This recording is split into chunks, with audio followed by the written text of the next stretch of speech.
back live to Roland Garros with part7, official partner of the French Open. Well, while you were away at that change of ends, the result of the Pierlin match was flashed up on the scoreboard here on the centre court. Got almost as big a roar as when Edberg won the second set. And the Swede is up an early break in the third, 1-love and serving.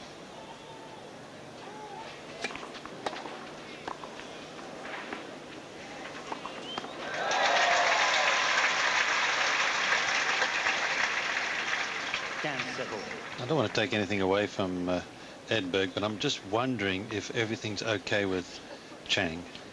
He did get the treatment. He hasn't really been firing since that time.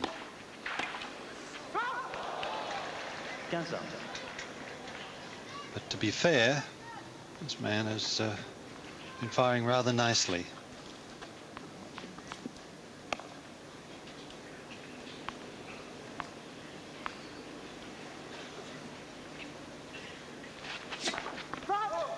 Yes, after his last match, Jim Courier will be playing Wayne Ferreira tomorrow for a place in the quarters.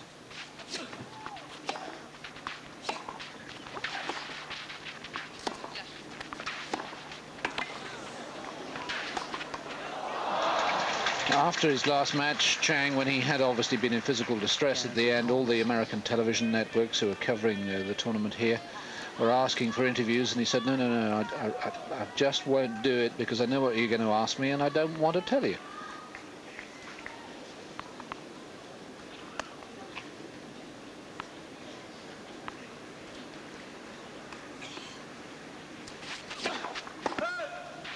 But I thought it was mandatory to do a press conference afterwards. It's mandatory to do a press conference, not to do individual TV interviews.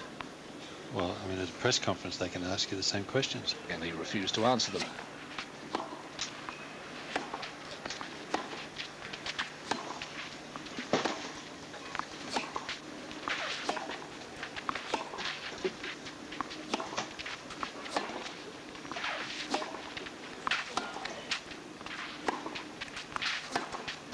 Oh, an Edberg special.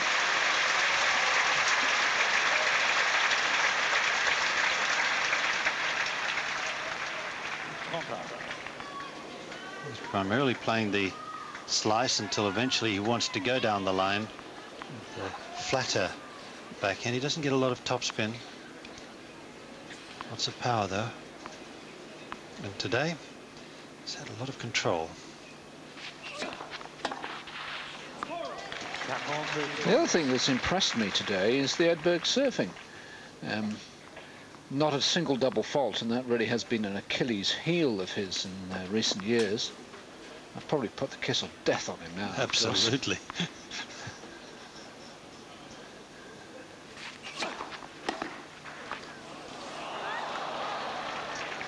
He didn't start off serving particularly well, did he? In the warm-up, he hit Michael with a mishit. And his first serve percentage is 65 in the match, Edberg. Chang still at 50. Not good enough.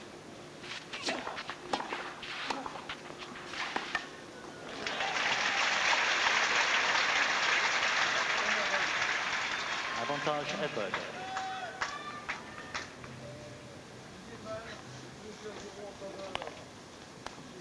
Another great volley. One never gets tired of saying great things about players. I thought that serve may have been long. Just questioning it.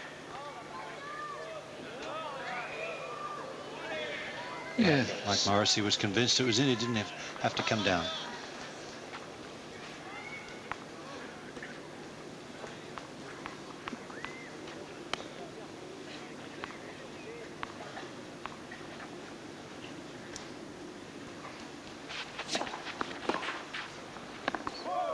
Well left.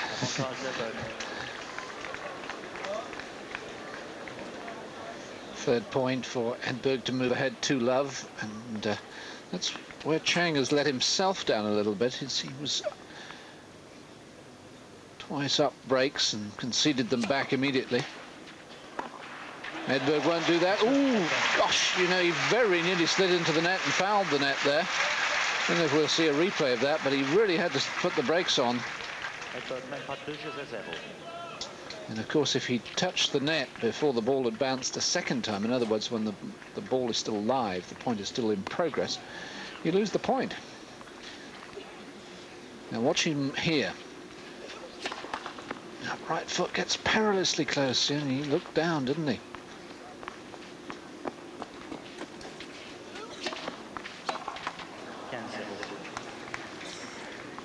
I'm looking in the players section, and some guys come down the stairs and there's chatting to Carl and to Mrs. Chang. He's from the dressing room, or at least I've seen him in the dressing room. I don't know what his position is, and I don't, of course, know what the conversation's all about. Would you mind nipping down there and asking them? A bit far away. By the time I got back here, I'd need a half-an-hour rest. Yes, the players' box is at the end, directly opposite our commentary box.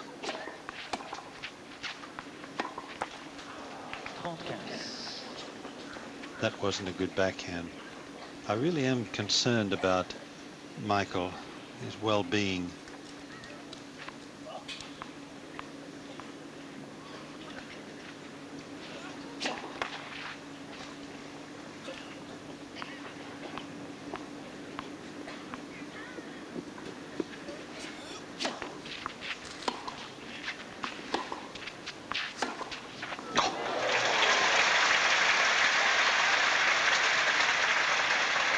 That doesn't help.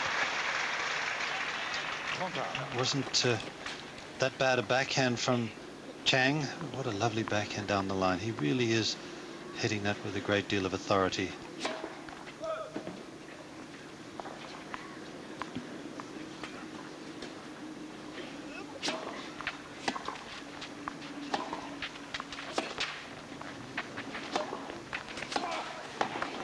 Oh dear. Well, now this is a point for 3-love with 2 breaks. Quick to the ball. Edberg anticipates where the approach shot would go, and that was a little bit casual with the volley. It comes in again. You don't see it.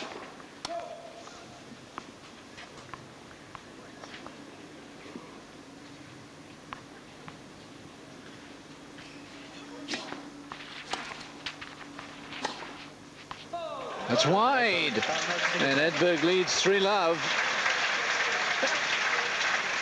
And we really are now beginning to think of the unthinkable.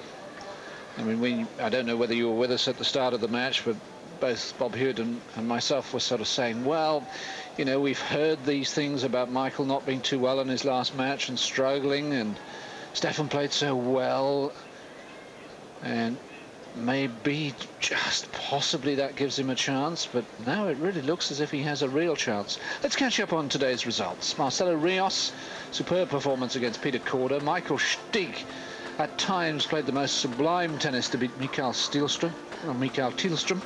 Mark Rossi beat his fellow Swiss Jakob Flassig pretty comfortably, in confirmation of that win for Cedric Pierlin over the finalist of 2 years ago, Alberto Berasategui.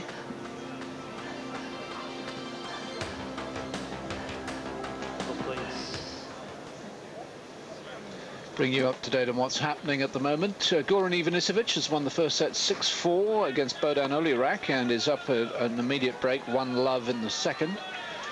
Ben Carbacker has come from a set down to level at a set all with Paul Harhaus, and Carbacker leads 4-2 in the third set, so he's obviously up a break. Thomas Muster and Adrian Voinea are just about to start their match. And here, Stefan Edberg with new balls, leading Michael Chang 3-love in the third set at 1-all.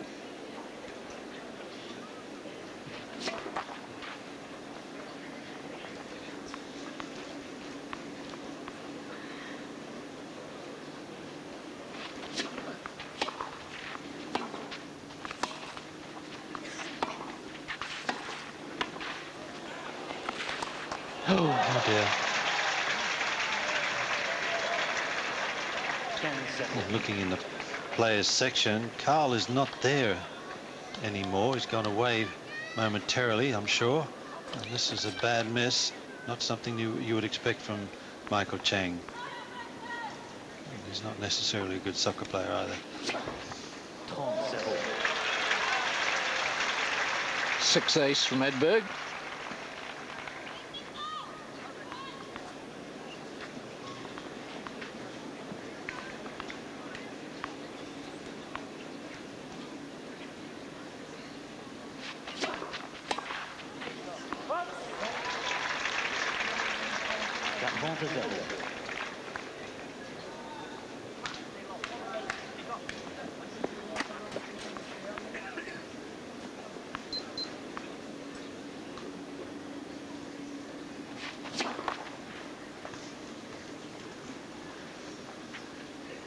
Sorry about the little bleep there. Mr. Hewitt is admonishing his watch.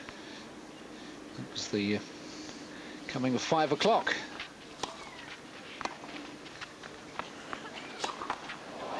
Well, Chang suddenly missing a lot of shots.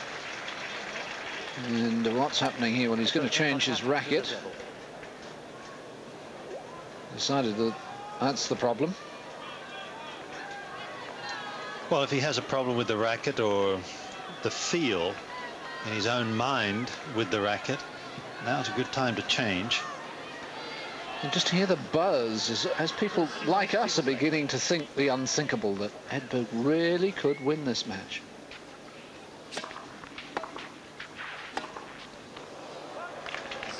Chang's all over the place at the moment. This is so unlike Michael.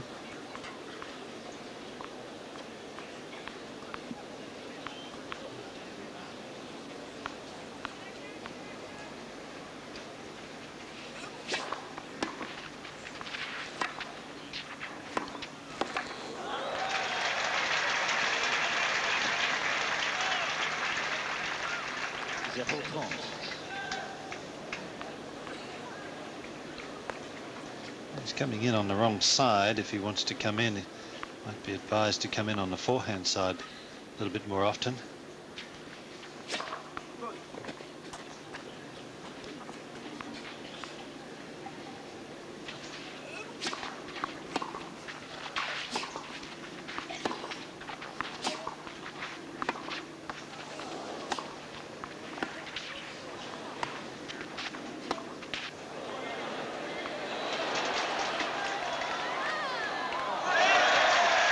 Now look, Hewitt, I listened to you. I come in on the forehand side, and look what happens to me.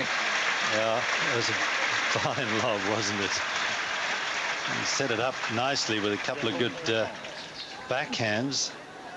And even though he put in a lot of topspin, Michael's still able to get to it with a great deal of ease. 3 break points for 5 love. Oh dear. He's got it. Well, amazing. This is quite amazing. Edberg leads 5 love in the 3rd set.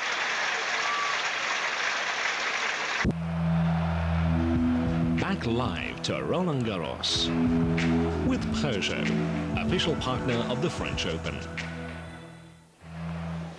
Edberg serving for a love set against Chang to go up 2-1. And it's like turning back the clock 5 years. Remember, Stefan hasn't beaten Michael anywhere since 1992. And here he is on his worst surface. Not necessarily Michael's best. I think Michael is better on hard court. But on a surface in which Michael's won a Grand Slam title against Edberg in his prime. And yet he's killing him.